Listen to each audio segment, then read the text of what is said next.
आपण काय आहोत, आपल्यात काय आहे याचा मूल विचार केला तर निश्चितपणे इतिहास घडण्याचं सामर्थ्य आपल्यात आहे. ही गोष्ट सहजपणे आपल्या लक्षात येईल. मित्रांनो, छत्रपती शिवाजी महाराजांना हे कळलं होतं आणि वयाच्या 16व्या वर्षी समजलं होतं आणि मग स्वराज्याची स्थापना झाली. श्री स्वामी समर्थ. जय जय स्वामी समर्थ. देवाने माझे काय चांगले केले, मी का उपासना करू, ही तक्रार अथवा जागा प्रत्येक व्यक्तीने कोणा ना कोणाकडून कधीतरी ऐकलेला असतोच. उपासना आपण करीत असतो. देव सांगत नाही मला भजा. उपासना करावी की नाही ही बाब पूर्णपणे ऐच्छिक आहे. कोणतीही उपासना अर्थात मनापासून केलेली असेल तर ती व्यर्थ जात नाही. जर अपेक्षित असे काही घडत नसेल तर समजावे की प्रारब्धाचा जोर कमी होत आहे. आपण आत्मचिंतन करून पाहिले असता अनेकदा आपल्या कठीण प्रसंगात मार्ग मदत मिळालेली आहे हे जाणवेल. ती ईशकृपाच असते. आपल्या धर्म कर्म सिद्धांत मानतो. आपलेच कर्म पूर्वसंचितानुसार प्रारब्ध रूपाने आपल्याला सामोरे येते. अटळ विश्वासाने आणि संयमाने तसेच निर्धाराने आपले कुलदैवत आणि इष्टदेवतेची उपासना खंडित न करता करीत राहावे. श्रद्धा आहे तिथे फळ मिळणारच. स्वामी त्याचमुळे म्हणतात, भिवू नकोस, मी तुझ्या पाठीशी आहे. मित्रांनो, हे काही संकेत सांगतात की देव दररोज तुमच्या घरी येतात. असे लक्षणे तुम्हाला सुद्धा दिसले तर समजून जा तुमच्यावर देवाची कृपादृष्टी आहे. आपल्या सर्वांची कोणत्या ना कोणत्या देवतेवर श्रद्धा असते. आपण त्या देवतेची दररोज मनोभावे पूजा करतो, साधना करतो आणि कधीमधी ही साधना फलास येते आणि देवता आपल्या घराघरात वास्तव्य करू लागतात. देवता जेव्हा आपल्या वास्तूमध्ये वास करू लागले तेव्हा हा वास अदृश्य स्वरूपात असतो. मात्र या देवतेकडून काही संकेत आपल्याला प्राप्त होतात. असे 7 संकेत आज आपण जाणून घेणार आहोत. नंबर 1.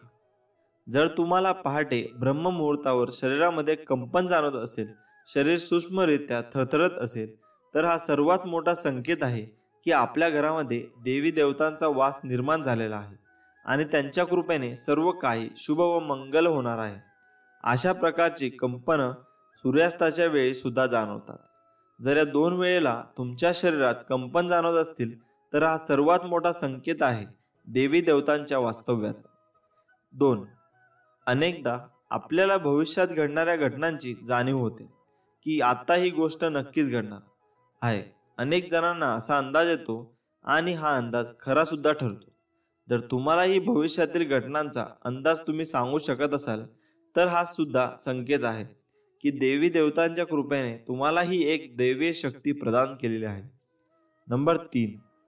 अजून एक फार मोठा संकेत, आपल्या घरावर कितीही मोठी संकट येऊ द्या, अशा संकट समयी तुमची तुमच्या देवतेवरची इच्छा विश्वास कमी होत नसेल तर हा सुद्धा एक खूप मोठा संकेत आहे की ही बुद्धी तुम्हाला त्या देवांनी दिलेली आहे. नंबर 4. आपल्या घरात वादविवाद भांडणे असतील आणि ही भांडणे वादविवाद संपून प्रेम वाढीस लागलेला असेल तर हा सुद्धा संकेत असतो की देवी देवता आपल्या घरात वास करत आहे. नंबर 5. अनेक जणांना स्वप्नामध्ये लहान एक छोटीशी सुंदर मुलगी जणू साक्षात महालक्ष्मीचे रूप असल्याप्रमाणे दिसते. तुमच्या स्वप्नात अशा छोट्याशा मुलींचे वारंवार दर्शन होत असेल तर हा सुद्धा संकेत आहे की देवी देवतांची कृपा तुमच्यावर होत आहे. नंबर 6. आपल्या घरामध्ये किंवा आपल्या अंगणामध्ये एका प्रकारचा विशिष्ट असा सुगंध निर्माण होणे, फुले नसताना सुद्धा किंवा फुले आहेत मात्र ती तितके सुगंधी नाहीत, मात्र तुम्हाला मनमोहक मनाला मोहून टाकणारा सुगंध जाणवत असेल तर हा देखील संकेत असतो देवी देवतांच्या आपल्या घरातील वास्तव्याचा. नंबर 7. शेवटचा संकेत तो म्हणजे आपल्या स्वयंपाकघरामध्ये घरातील गृहिणी जे काही बनवेल ते स्वादिष्ट चवदार बनत असेल तर आपल्यावर माता अन्नपूर्णा प्रसन्न आहे हे समजून जा आणि घरात देवी देवतांचा वास नक्की आहे असे जाणून घ्या. हे आहेत 7 संकेत ज्यांच्याद्वारे आपण समजू शकतो की देवी देवतांचा वास आपल्या घरी असतो. माफ करणं आणि शांत राहणं शिकाल तर तुमच्यात अशी ताकद येईल की डोंगर स्वतः तुम्हाला रस्ता बनवून देतील.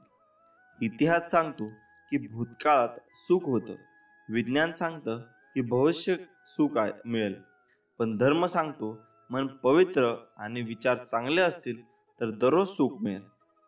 जीवन ना भविष्यात आहे ना भूतकाळात आहे. जीवन तर या क्षणी वर्तमान काळात आहे. जे झाले ते चांगलेच झाले, जे होत आहे ते चांगलेच होत आहे आणि जे होणार आहे तेही चांगलेच होणार आहे. तुझं माझं, छोटं मोठं असे भेद मनातून काढून टाका. मन सगळं तुमचं आहे आणि तुम्ही सर्वांचे आहात. मन अशांत आहे आणि त्याला नियंत्रित करणे कठीण आहे, पण विशिष्ट अभ्यासाने मनाला वश करता येते. मनाच्या शांतीशिवाय या जीवनात कोणतीही गोष्ट संपत्ती नाही. कोणताही माणूस जन्माने नाही तर त्याच्या कर्माने महान होतो.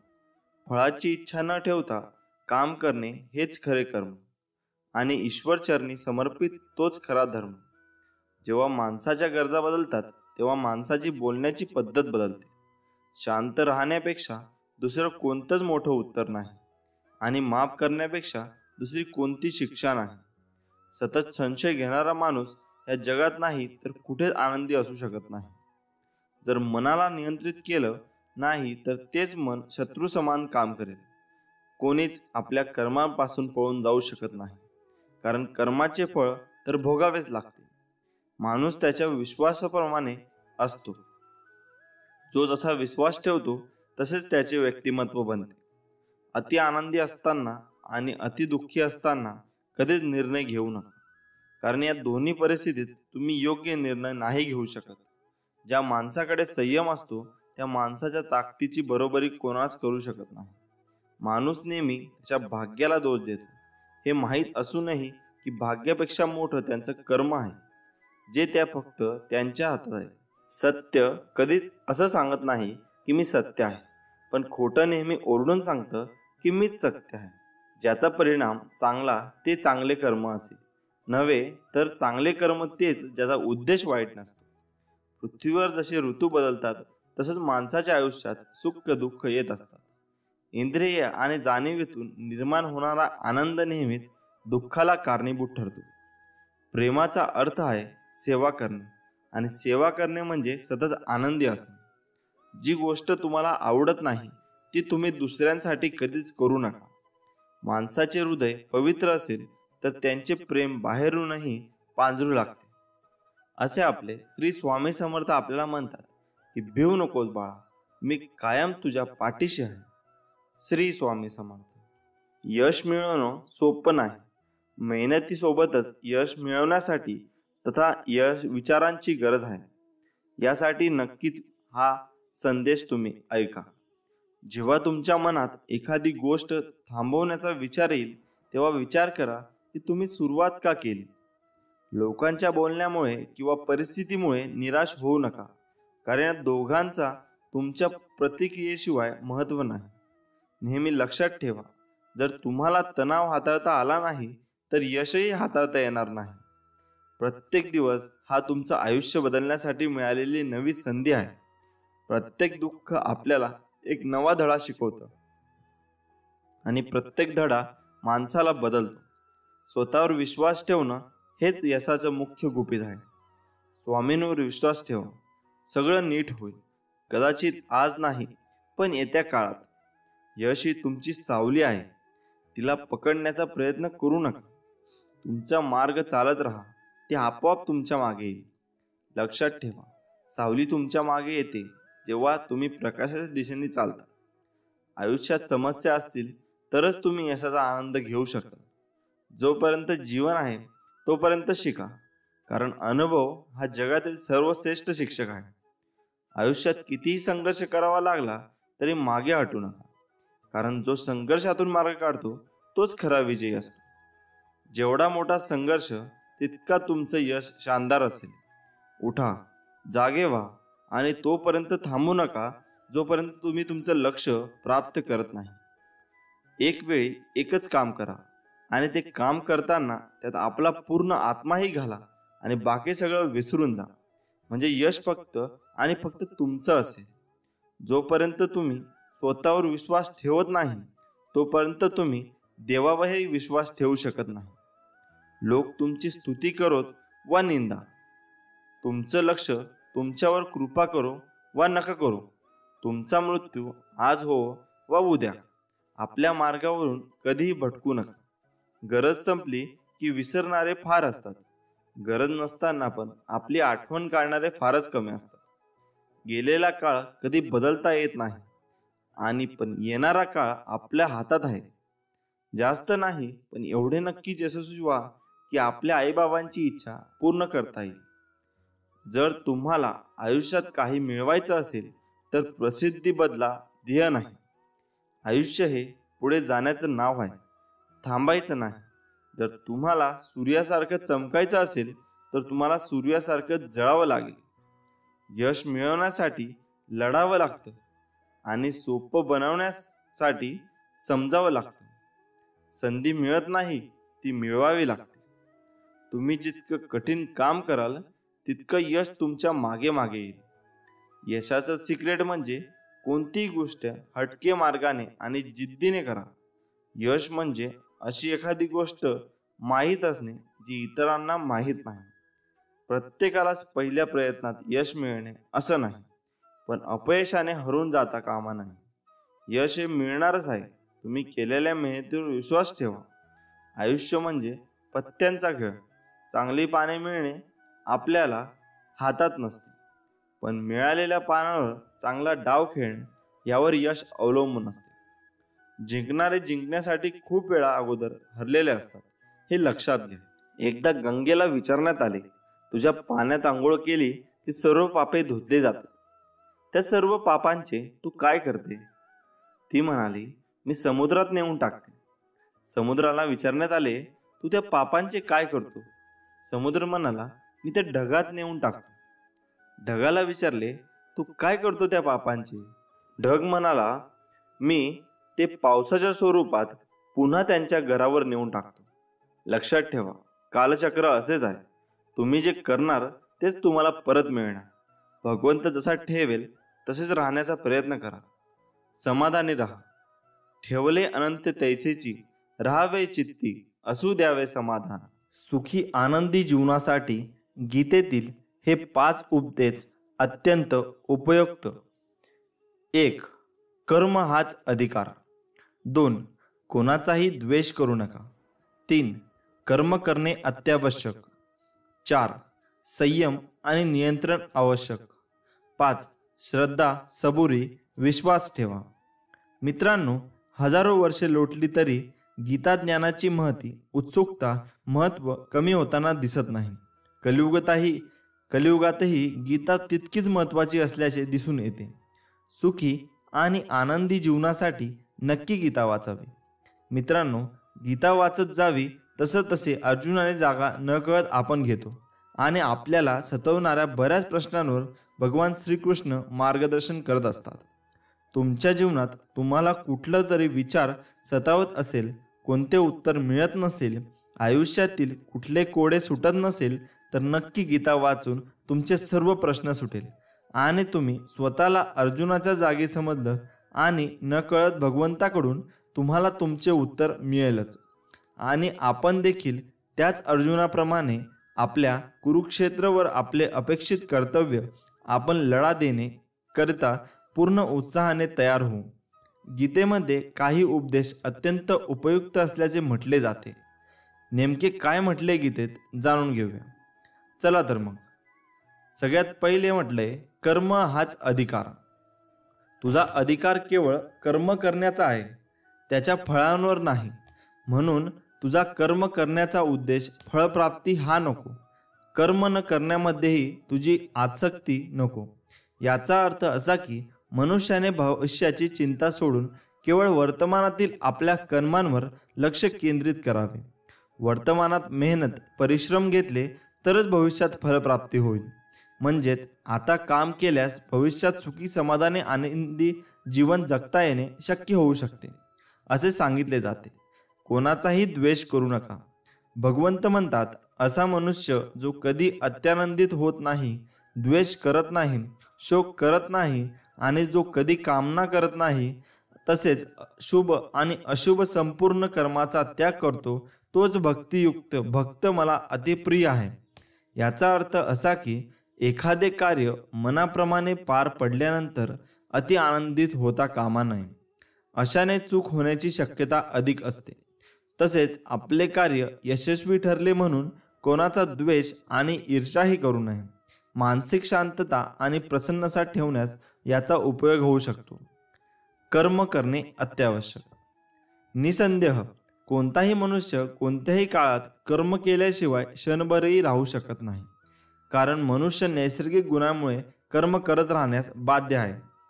त्याचाच अर्थ असा की पृथ्वीवर जन्म घेतल्यानंतर मनुष्य कोणते ना कोणते कार्य करण्यासाठी बांधील आहे. प्रत्येक व्यक्तीचे काहीतरी वैशिष्ट्य वेगळेपण असते. आपल्यातील प्रतिभा ओळखून कार्य करत राहणे उपयुक्त ठरते. आवडीच्या कामाचा आनंद मिळतो आणि यश व प्रगतीचे मार्ग प्रशस्तही होऊ शकतात. पर्यायाने सुख आणि आनंदाची अनुभूती मनुष्य घेऊ शकतो. संयम आणि नियंत्रण आवश्यक. मनुष्य हा वरवर इंद्रियांवर नियंत्रण मिळवल्यासारखे भासवत असतो, मात्र मनातून तो त्यांचेच चिंतन करत असतो व त्याविषयी विचार करतो तो दांभिक मानला जातो. याचा अर्थ असा की दिखाऊपणा करणारा व्यक्ती असत्यवचनी आणि कपटी असल्याचे म्हटले जाते. खऱ्या अर्थाने इंद्रियांवर नियंत्रण मिळवण्याची कला अवगत करता आली पाहिजे. इंद्रियांवर नियंत्रण म्हणजे अपेक्षा, आशा, इच्छा, आसक्ती यांच्यावर नियंत्रण मिळवणे होय. असे केल्याने समाधान, खऱ्या निखळ आनंदाची अनुभूती घेणे शक्य होऊ शकते. श्रद्धा, सबुरी, विश्वास ठेवा. जो मनुष्य माझ्या परमेश्वर स्वरूपाचे आणि योग शक्तीचे तत्व जाणतो तो निश्चल भक्तियोग युक्त होतो. यात कोणतीही शंका नाही.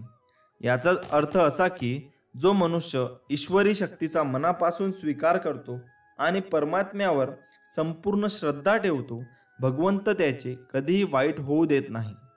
श्री स्वामी समर्थ. जय जय स्वामी समर्थ.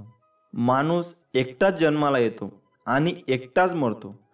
तो आपल्या कर्मानुसार आनंद आणि दुःख भोगून तो नरकात किंवा स्वर्गात जातो.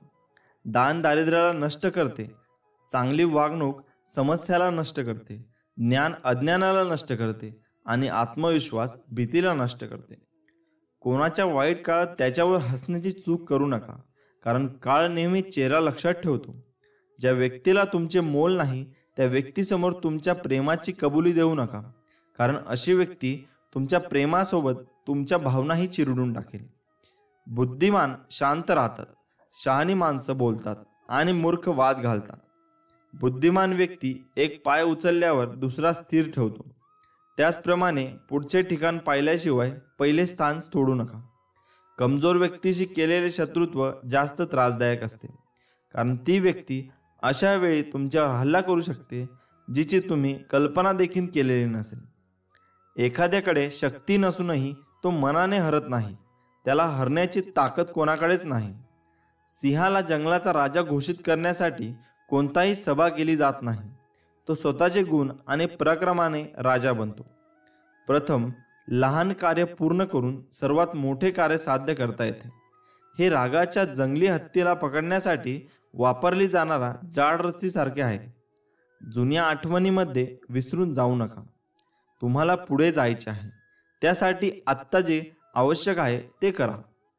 जो माणूस आपला निंदा शांतपणे ऐकून घेतो तो सर्व काही जिंकू शकतो. जे लोक इतरांना आपले गुपित सांगतात त्यांची नेहमी फसवणूक होते. सोन्याचे 4 प्रकारे परीक्षण केले जाते: उजळणे, तोडणे, गरम करणे आणि मारणे. त्याचप्रमाणे माणसाला त्याग, गुण, वागणूक आणि आचरण हा 4 गोष्टींवर परीक्षण केले जाते. जसे एक दारू पिणाऱ्या व्यक्तीला बरोबर किंवा चूक याची जाणीव नसते, त्याच प्रकारे स्वार्थी व्यक्तीला बरोबर किंवा चूक समजत नाही. सर्वात मोठा गुरुमंत्र हा आहे की कधीही आपले रहस्य कुठेही सामाजिक करू नका, ते तुम्हाला नष्ट करतील.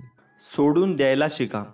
हा असाच वागला, तो तसाच वागला, हा असं बोलला, त्याने विश्वासघात केला, त्याने धोका दिला, अरे किती त्रास करून घ्यायचा. कोण कसं वागलं हा विचारत स्वतःला त्रास करण्यात घेण्यापेक्षा आपण पुढे कसं वागायचं याचा विचार करा. आपण कुठे चुकलो याचा अभ्यास करा, त्याच्या चुका तिथे शोधून द्या आणि आयुष्याच्या पुढच्या प्रवासाला सुरुवात करा. श्री स्वामी समर्थ. जय जय स्वामी समर्थ. स्वामी म्हणतात, जीवन हा एक अनमोल आणि गुंतागुंतीचा अनुभव आहे. जो चढ उतार, सुख दुःख आणि आव्हाने आणि संधींनी भरलेला आहे. जीवन हा एक प्रवास आहे जो प्रत्येक व्यक्तीसाठी अनन्य आहे आणि तो आपल्या संगोपन, वातावरण, अनुभव आणि निवडी यांसारख्या अनेक घटकांनी आकारला जातो. जीवन हा देखील एक क्षणभंगूर आणि नाजूक अनुभव आहे आणि प्रत्येक क्षणाची कदर करणे आणि त्याचा पुरेपूर उपयोग करणे आवश्यक आहे. निसर्गाच्या वैभवापासून ते मानवजातीच्या सर्जनशीलता आणि यशापर्यंत जीवन सौंदर्य आणि आश्चर्याने भरलेले आहे. तथापि जीवन देखील आजारपण, नुकसान आणि अन्याय यांसारख्या वेदना आणि दुःखांनी भरलेला आहे. आव्हाने असूनही जीवन आपल्या आवडीचा पाठपुरावा करणे, इतरांना मदत करणे आणि जगावर सकारात्मक प्रभाव पाडणे यांसारख्या वाढीच्या आणि पूर्ततेसाठी अनेक संधी देते. जीवन हे कनेक्शन, नातेसंबंध आणि समुदायाबद्दल देखील आहे आणि आपलेपणा आणि उद्देशाची भावना सुनिश्चित करण्यासाठी इतरांशी मजबूत आणि अर्थपूर्ण संबंध जोपासणे आवश्यक आहे. जीवन ही एक सतत चालणारी प्रक्रिया आहे जी कधीतरी संपली पाहिजे. जीवन म्हणजे स्वतःवर प्रेम करणे आणि स्वतःला तयार करणे. तुमचा संदर्भ आहे की जीवन फक्त मागास मानले जाऊ शकते, परंतु ते पुढे जगले पाहिजे. जीवन हे हेतुपुरस्सर जगण्यासाठी आणि इतरांना मदत करण्याची सुवर्ण संधी आहे. तुम्ही किती वर्षे जगता हे महत्त्वाचे नाही, पण तुम्ही चांगले जीवन कसे जगता हे महत्त्वाचे आहे. मृत्यूची भीती नेहमीच आपल्या जीवनाला धोका देते. प्रत्येकाला लवकर आणि किंवा नंतर मृत्यूचा सामना करावा लागेल, परंतु याचा अर्थ असा नाही की त्याने आपल्याला पूर्ण जीवन जगण्यापासून किंवा आपले ध्येय साध्य करण्यापासून थांबवले पाहिजे. माणूस तेव्हाच शहाणा होतो जेव्हा तो नशिबाला सामोरे जायला तयार असतो, पण तरीही तो प्रत्येक क्षणाचा आनंद घेत असतो. तयारीची भावना आहे. मानवी जीवन ही खरोखरच एक अमूल्य देणगी आहे.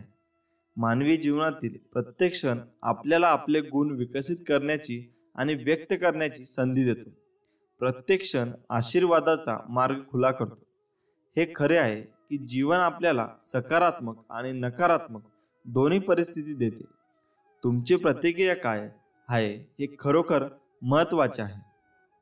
जीवन ही देवाने दिलेली देणगी आहे असा आमचा विश्वास असल्यामुळे ते अर्थपूर्ण करण्यासाठी आम्ही जे काही करू शकतो ते करू. आपण सर्व अद्वितीय व्यक्ती आहोत. तुमच्यासारखा कोणीही जन्माला आला नाही आणि कोणीही होणार नाही, म्हणून तुमच्या वेगळेपणाची कदर करा. आयुष्य म्हणजे काही नसून धडे, कष्ट, मनातील वेदना आणि खास क्षणांचा प्रवास आहे. हे शेवटी आपल्याला आपल्या गंतव्यस्थानाकडे, जीवनातील आपल्या उद्देशाकडे घेऊन जाईल. ही आव्हाने नेहमी आपल्या धैर्याची, ताकदीची, कमकुवतपणाची आणि विश्वासाची परीक्षा घेतील. तुमच्या मार्गावर तुम्हाला तुमच्या मार्गात येणाऱ्या अडथळ्यांना सामोरे जावे लागेल आणि तुम्हाला ते स्वीकारावे लागतील. आपल्याला योग्य मार्गावर येण्यासाठी या अडथळ्यांवर मात करावी लागेल. काही वेळा हे अडथळे प्रत्यक्षात वेशात वरदान ठरतात, परंतु त्यावेळी आपल्या लक्षात येतं नाही जीवनाचे रहस्य त्यांना कळते ज्यांना कशाचीच ओढ नसते. तुम्ही माझे संपूर्ण व्हिडिओ ऐकले असाल व मी त्यासाठी तुमचा खूप खूप आभारी आहे. आपण जीवनाचे सार्थक केले पाहिजे. आपल्या कुटुंबावर आणि मित्रांवर प्रेम करून आयुष्य सुंदर बनवता येते. आपले कुटुंब, कार्यस्थळ, समुदाय आणि संपूर्ण जगाप्रती आपले कर्तव्य पूर्ण केल्याने जीवन अधिक सुंदर आणि अर्थपूर्ण होऊ शकते. जीवन हा एक मौल्यवान आणि गुंतागुंतीचा अनुभव आहे जो सौंदर्य, आश्चर्य, आव्हाने आणि संधींनी भरलेला आहे आणि इतरांच्या गरजा आणि कल्याण लक्षात घेऊन प्रत्येक क्षणाची काळजी घेणे आणि त्याचा पुरेपूर उपयोग करणे आवश्यक आहे. श्री स्वामी समर्थ. जय जय स्वामी समर्थ. सुखी संसारासाठी प्रभावी उपाय आणि तोडगे. श्री स्वामी समर्थ महाराज म्हणतात, उपवास करून शरीर शुद्ध होते, यात्रा करून शरीर बलवान होते, जप करून मानसिक विकास होतो, अनिष्ट ग्रहांची शांती केल्याने यश मिळते, धन रत्न जपत केल्याने लक्ष्मी स्थिर राहते. दान केल्याने धन दौलत व राज ऐश्वर्य लाभते. वास्तुशास्त्रानुसार घर बांधल्याने स्वास्थ्य मिळते. रत्न वापरल्याने मानसिक स्थिरता शरीर बलवत्ता लाभते.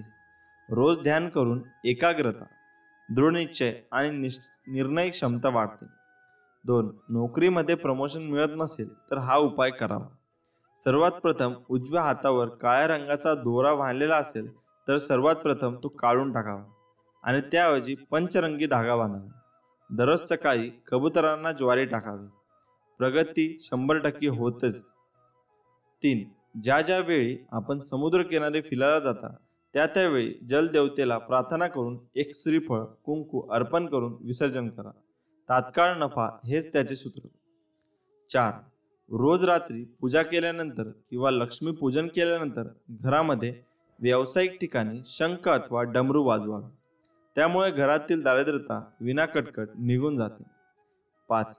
दूध व साखर मिसळलेले पाणी पिंपळाच्या झाडाला घालावे. 6. घरामध्ये सूर्योदय आणि सूर्यास्ताच्या अगोदर झाडू मारावा. त्यामुळे घरामध्ये दारिद्र्यता येत नाही. उत्तर पूर्वेला दरवाजा असेल तर तांदळाचं आणि पश्चिम दक्षिणेला दरवाजा असेल तर गव्हाचे स्वस्तिक उंबरठ्यावर काढावं. त्यावर मधोमध सुपारी व 4 बिंदूवर रुपया हळद कुंड खारीक व बदाम असं क्रमाने ठेवावं किंवा विड्याच्या पानावर अक्षता सुपारी ठेवून ते पान उंबरठ्यावर ठेवा. किमान सणासुदीला व वाढदिवसा दिवशी वगैरे तरी हे करावे. 7. पैशाची कधीही कमतरता भासणार नाही. अश्वत्थाची म्हणजे पिंपळाची नित्य पूजा करून त्याला पाणी घालावे व दिगंबरा दिगंबरा श्रीपाद वल्लम दिगंबरा हा मंत्र म्हणून 108 प्रदक्षिणा घालाव्या व सूर्यास्तानंतर तेथे साजूक तुपाचे निरांजन लावून ठेवावे.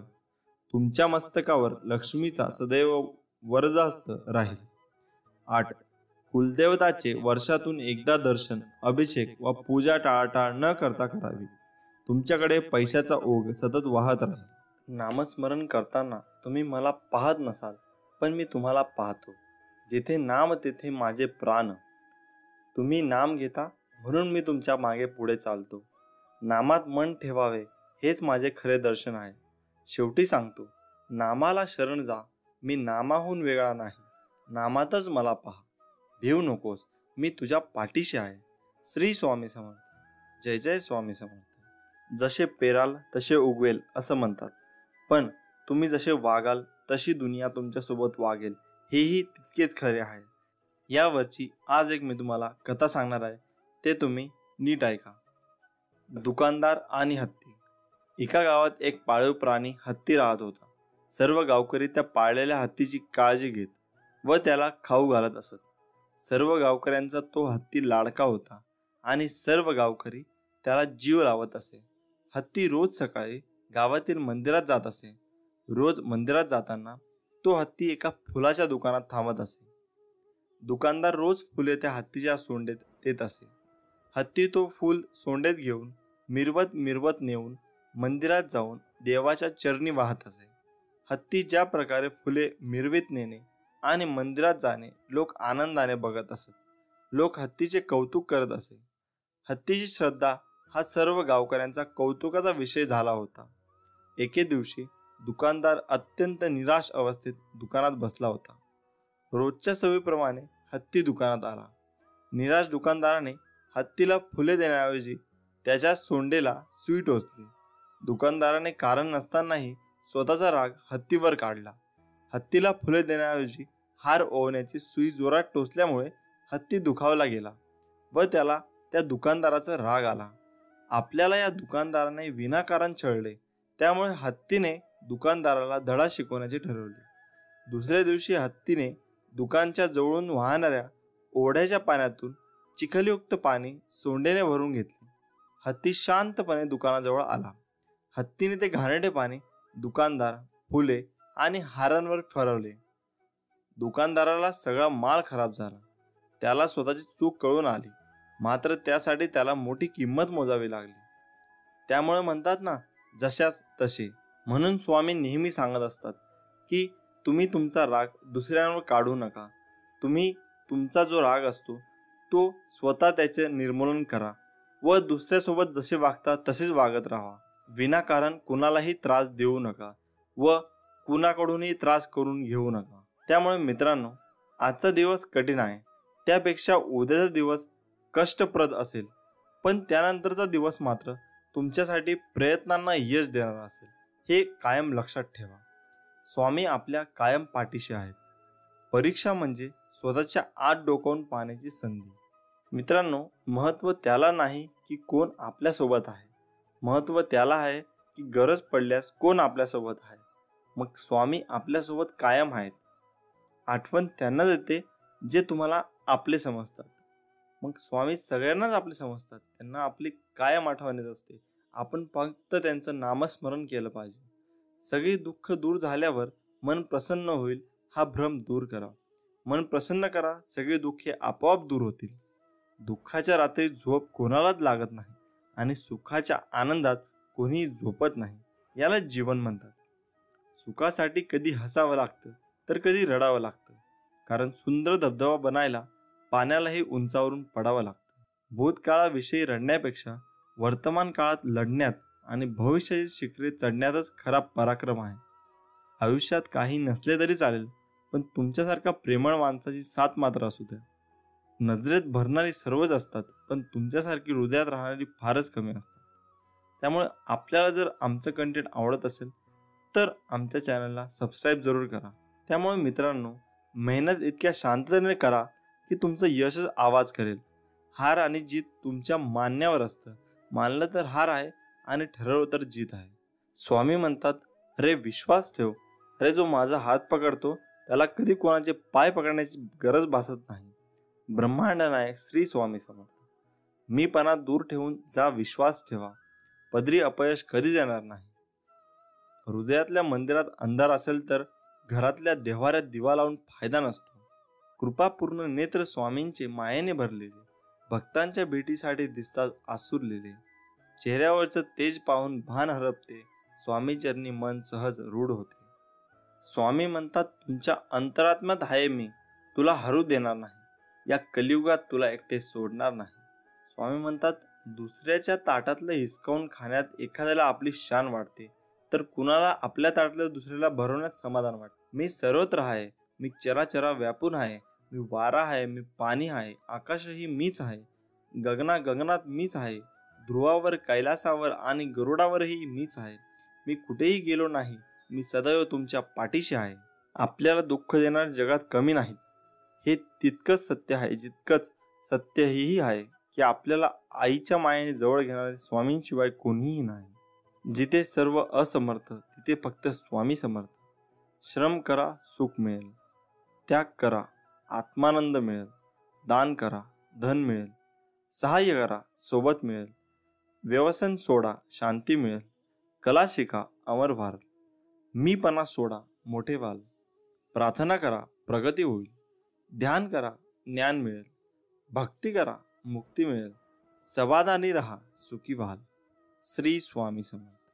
जो असे कारण सर्व सृष्टीसी, अकारणे जो लावी भक्तीसी, भुलवी मनांच्या दंभ युक्तीसी, असा अविनाशी स्वामी माझा. मोठा अधिकार संपत्ती यांचा चिरकाल भरवसा मानू नये. श्री स्वामी समर्थ. जय जय रघुवीर समर्थ. विश्वास ठेव, जिथे संपते मर्यादा तुझी, तिथून साथ देतो मी तुझी. भिवू नकोस, मी तुझ्या पाठीशी आहे. एवढं वाक्य पुरेसं आहे कोणत्याही संकटावर मात करण्यासाठी. मनामध्ये श्रद्धा आणि विश्वास असेल तर कोणती गोष्ट अशक्य नाही आहे. हातावरील रेषेत दडलेलं भविष्य बघू नका, त्याच हाताने कष्ट करा व स्वतःचे भविष्य घडवा. स्वप्न ती नव्हेत जी झोपल्यावर पडतात, स्वप्न ती की जी तुम्हाला झोपूच देत नाही. स्वतःवर असलेला विश्वास जेव्हा अधिकाधिक घट्ट होतो तेव्हा तोच विश्वास आपल्या आयुष्यातही परावर्तित होतो. स्वतःचे ध्येय हेच स्वतःचे जीवन कार्य समजा. प्रत्येक क्षणी त्या ध्येयाचे चिंतन करा, त्याचे स्वप्न पहा आणि त्याचा आधारही घ्या. सूर्य सर्व प्रकारच्या चांगल्या वाईट वस्तूवर प्रकाश टाकतो, परंतु स्वतः मात्र पूर्णपणे शुद्ध राहतो. अशा सूर्यप्रकाशाप्रमाणे आपण आपले चारित्र्य घडवले पाहिजे. सामर्थ्य हे सांगण्याची अथवा पाहण्याची वस्तू नसून वेळ आल्यावर कृती करण्याची ती गोष्ट आहे. सर्व गोष्टींना पुरून उरणारी एकच गोष्ट आहे, ती म्हणजे कष्ट कष्ट आणि कष्ट. सचोटीचा मनुष्य निर्माण करणे हीच परमेश्वराची उदात्त कलाकृती आहे. श्री स्वामी समर्थ. परब्रह्म स्वामी महाराजांची सेवा कशी करावी?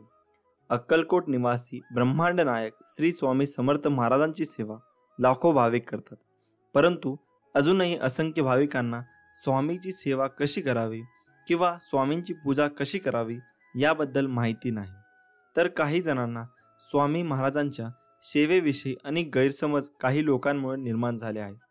या सर्वांचा विचार करून त्या दिवशी पुढील विवेचन आहे. स्वामींची पूजा ही आपल्या घरी स्वामींचे अधिष्ठान ठेवून करत असताना आपण स्वामी महाराजांच्या प्रतिमा मूर्तीची स्थापना करू शकतो. स्वामींची मूर्ती अथवा प्रतिमा यापैकी जी आपल्याला शक्य होईल त्यानुसार त्यांची स्थापना आपल्या घरी करावी. यात कुठलाही भेद नाही. बरेच लोक सांगतात की स्वामींची मूर्ती घरात ठेवू नये, कारण त्यावर रोज अभिषेक करावा लागतो, दर गुरुवारी षोडशोपचार पूजा करावी लागते, रोज नैवेद्य आरती करावी लागते, इत्यादी इत्यादी. पण हा केवळ गैरसमज आहे, बाकी काही नाही. स्वामी महाराज हे भक्तवत्सल आणि भक्ताभिमानी आहेत. आपल्या भक्तांनी केलेली तोडकी मोडकी पूजाही ते अतिप्रेमाने स्वीकारतात. गजेंद्रांनी आर्ततेने अर्पण केलेल्या केवळ एका कमलपुष्पाने धावून येणारा आणि कोट्यावधी भक्तांचे केवळ नामस्मराने कल्याण करणारा पूर्ण परब्रह्म अपुऱ्या पूजेअभावी आपल्यावर रागवेल, ही भावना चुकीची आहे. तेव्हा स्वामी महाराज रागावतील ही भीती स्वामी भक्तांनी मनातून काढून टाकावी. जशी जमेल तशी स्वामी पूजा, भक्ती व सेवा करावी. दुसरी बाब म्हणजे स्वामींची प्रतिमा घरी ठेवावी, तर ती कशी व कोणती ठेवावी? कारण स्वामींच्या मूर्तीपेक्षाही थोडेसे जास्तच गैरसमज स्वामींच्या प्रतिमेबद्दल निर्माण झाले आहेत. तेव्हा आपण आता ते गैरसमज व त्यांची सत्यता तपासून पाहू. अनंतकोटी ब्रह्मांड नायक राजाधिराज योगीराज अक्कलकोट निवासी परब्रह्म भगवान श्री स्वामी समर्थ महाराज यांच्या पूजेच्या प्रतिमेच्या बाबतीत असलेले काही निरर्थक गैरसमज व त्यावर खुलासा. 1. स्वामींची प्रतिमा फक्त राजयोगात असणारी पाहिजे, हातात ब्रह्मांड असलेली नको. स्वामींची वटवृक्षाखाली बसलेली प्रतिमा नको. स्वामींची मागे गाय उभी असलेली प्रतिमा नको. स्वामी महाराज उभे असलेली प्रतिमा नको. कारण काय तर वरील प्रतिमा या संन्यासी लोकांच्या पूजेसाठी असतात. सांसारिक अथवा प्रापंचिक लोकांनी यांचे पूजन करू नये. हे सर्व गैरसमज योग्य आणि सत्य आहेत का? तर मुळीच नाही. वरील सर्व गैरसमज हे धादांत खोटे व निरर्थक आहेत. कारण ज्या स्वामींना आपण ब्रह्मांड नायक म्हणतो त्यांचा ब्रह्मांड नायक स्वरूपातील हातात ब्रह्मांड घेतलेला फोटो ठेवायला नाही, म्हणजे त्याच परब्रह्म स्वरूप व ब्रह्मांड नायकत्वाचं अवमान्य करण्यासारखं आहे. तसेच जे स्वामी अक्कलकोटामध्ये आहे, 22 वर्ष फक्त आणि फक्त वटवृक्षाखालीच बसले, त्यांचा त्या स्वरूपातील फोटो ठेवायला मज्जाव करणे. आपल्या धर्मात जिला गोमाता मानले जाते तिची पूजा सर्वत्र मांगल्य निर्माण करते असे म्हणतात. जिच्या 33 कोटी देवता विराजमान आहेत अशी श्रद्धा आहे. जिचे मूत्र आणि विष्ठा ही पवित्र मानले जाते, किंबहुना त्याशिवाय कुठलेही मंगल कार्य संपन्न होत नाही. सर्वात महत्त्वपूर्ण म्हणजे स्वामींनी अक्कलकोटमधील आपल्या वास्तव्य काळात ज्या भागीरथी गाईला क्षणभरही अंथरून दिले नाही, तिच्या मृत्यूनंतर तिची एखाद्या तपस्वी योग्याप्रमाणे उत्सव करून समाधी बांधली, तिच्याच सोबत स्वामींचा फोटो ठेवायला मनाई करणे. जे परब्रह्म आहेत, भक्तवत्सल्य भक्ताभिमानी आहेत आणि भक्तांच्या पाठी सदैव उभे आहेत, त्यांचाच उभा असलेला फोटो पूजन करू नये असे म्हणणे किंवा वरील सर्व प्रकारच्या प्रतिमांचे पूजन करू नये असे म्हणणे हा स्वामींचा परब्रह्मतत्वाचा घोर अपमान आणि अक्षम्य अपराध आहे. हा अपराध कोट्यावधी ब्रह्महत्यापेक्षाही मोठा आहे. स्वामींच्या लीला काळात श्री बाळाप्पा महाराजांपासून ते श्री आनंदनाथ महाराजांपर्यंत सर्व स्वामी भक्त वटवृक्षाखालील हातात ब्रह्मांड घेतलेलाच फोटो पूजत असतात. ज्यापैकी संन्यासी कमी आणि सांसारिक जास्त आहेत, पण त्याच कधीच काही अहित झालं नाही.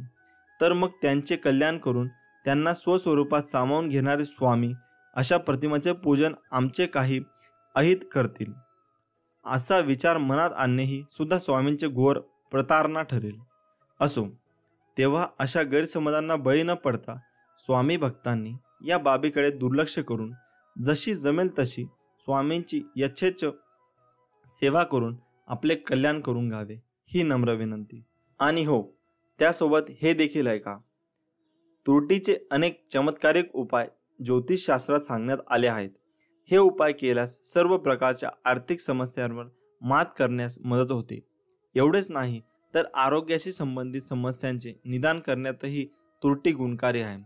घरातील वास्तुदोष, कर्जमुक्ती, धनलाभ आणि घरात असलेली नकारात्मक ऊर्जा दूर होण्यास मदत होते. ज्योतिषशास्त्रानुसार त्रुटीने केलेले अनेक उपाय फायदेशीर ठरतात. 1. ज्योतिषशास्त्रानुसार तुरटीचा तुकडा तिजोरीत ठेवून तुरटीच्या पाण्याने आंघोळ केल्याने आर्थिक स्थिती मजबूत होते.